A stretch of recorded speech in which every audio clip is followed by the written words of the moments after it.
puis j'ai vu que, voilà, quelques pages avaient mis sa photo pour lui rendre hommage, pour lui dire, bon, on est avec vous et tout. J'ai dit, ah, donc le monsieur là est vraiment malade.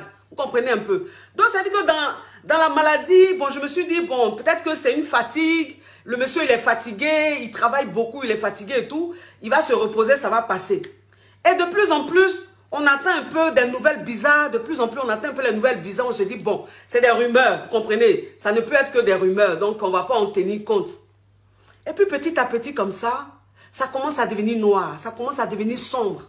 Et puis, on apprend comme ça, avant-hier soir, qu'il est décédé.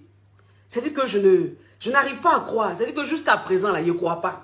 Je ne crois pas qu'il soit décédé. Je ne crois pas que Ambak soit décédé. C'est-à-dire qu'on ne peut pas mourir comme ça. Vous comprenez un peu? On ne peut pas mourir comme ça. On ne peut pas se lever comme ça un matin et puis aller mourir. On dit qu'il avait le cancer. Mais j'ai dit, oh, le cancer, là, ou bien il était, quand il a su qu'il avait le cancer, il était en phase terminale.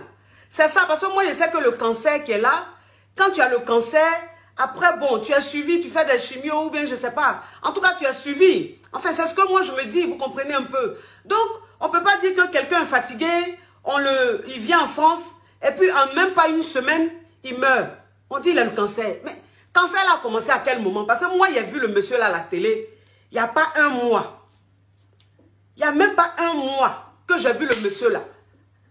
Costaud comme ça, bien portant. Bon, ou bien cancer, enfin, je ne sais pas, ou bien cancer là, c'est devenu une crise cardiaque. Moi, franchement, je n'arrive pas à comprendre le cancer qu'il avait là. Je ne sais pas à quel moment, ou bien, peut-être qu'il y a des cancers qui commencent tout de suite et puis en une semaine, ça te terrasse. Vraiment, c'est-à-dire, je ne comprends pas le cancer que le monsieur là a eu là. Ou bien il était malade et puis on ne savait pas. Ou bien il était malade et puis on ne savait pas. Mais s'il était malade qu'on ne savait pas là, c'est que peut-être qu'il savait qu'il avait le cancer, il était peut-être suivi. Un homme multimilliardaire. Un homme qui est multimilliardaire, c'est-à-dire que c'est un homme, c'est-à-dire que les hommes comme les Ahmed Bakayoko là, ils font leur bilan de santé tous les 6 mois ou tous les 3 mois. Comprenez un peu. C'est-à-dire que tous les 6 mois, tous les 3 mois là, ils font leur bilan de santé. Ils savent un peu, c'est-à-dire leur santé là, c'est bien contrôlé, c'est pas comme les poivres. Quand tu as poivre là, tu n'as pas l'argent d'aller tout le temps faire tes bilans de santé. Donc tu restes là comme ça. Mais les gens comme les Ahmed Bakayoko là, tellement riches, qu'eux ils font leur bilan de santé régulièrement. Donc je me dis, mais si le monsieur là, il faisait vraiment son bilan de santé là, c'est qu'il savait qu'il avait peut-être un début de cancer ou quoi, mais en ce moment là, on allait le prendre en charge, il allait bien suivre un traitement. Il n'allait pas mourir comme un poivre. Vous comprenez? C'est-à-dire que de la façon il est mort et puis on dit c'est cancer là. Je n'arrive pas à comprendre quoi. Je dis, mais c'est quelqu'un qui est poivre ou bien quelqu'un qui n'est pas allé à l'école, qui est analphabète, qui est là comme ça, qui ne sait pas qu'il doit aller à l'hôpital. Et puis un matin comme ça, on apprend qu'il a une maladie, mais la maladie est arrivée à un stade terminal. Donc là, il n'a plus le choix. Vous comprenez? Là, on peut comprendre. Bon, le monsieur là, intelligent là, vaillant, bien, hein, tout l'argent qu'il a là. Donc lui, il avait une maladie cachée comme ça, et puis lui-même, il ne savait pas. Et puis personne ne savait. Franchement, vous savez, ça n'a rien de politique. Ça n'a rien de politique. C'est-à-dire que ne venez pas mettre les commentaires politiques, les commentaires de bizarre là, sur moi mon direct. Parce que je ne suis pas en train de faire la politique.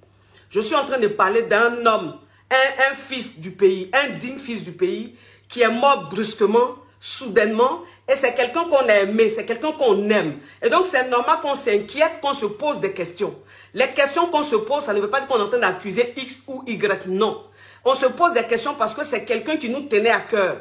C'est quelqu'un sur qui on comptait. C'est-à-dire que c'était peut-être une future figure de la politique ivoirienne. Donc aujourd'hui, si cette personne-là est morte brusquement, soudainement, on a le droit de se poser des questions.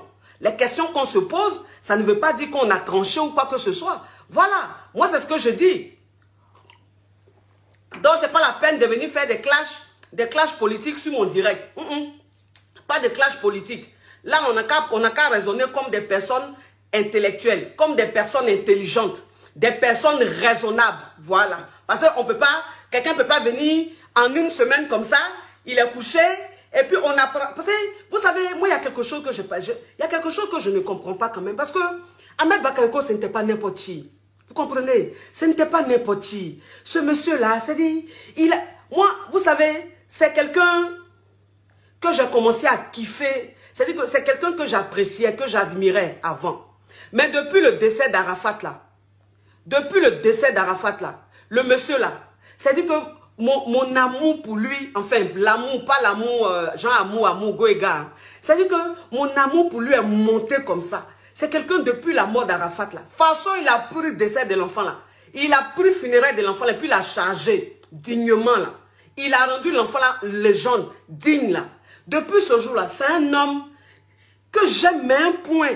Vous comprenez un peu? Donc, imaginez un peu, je ne suis pas la seule dans ce cas. Je ne suis pas la seule dans ce cas. On doit être des millions et des millions de personnes à l'aimer depuis le décès d'Arafat. Donc, je dis, un monsieur comme ça là-haut, quand il est malade là, est-ce que nous, on ne doit pas savoir? Parce que ce n'est pas un dormeur dans le salon. Ce n'est pas un vendeur de charbon quelque part dans un quartier précaire.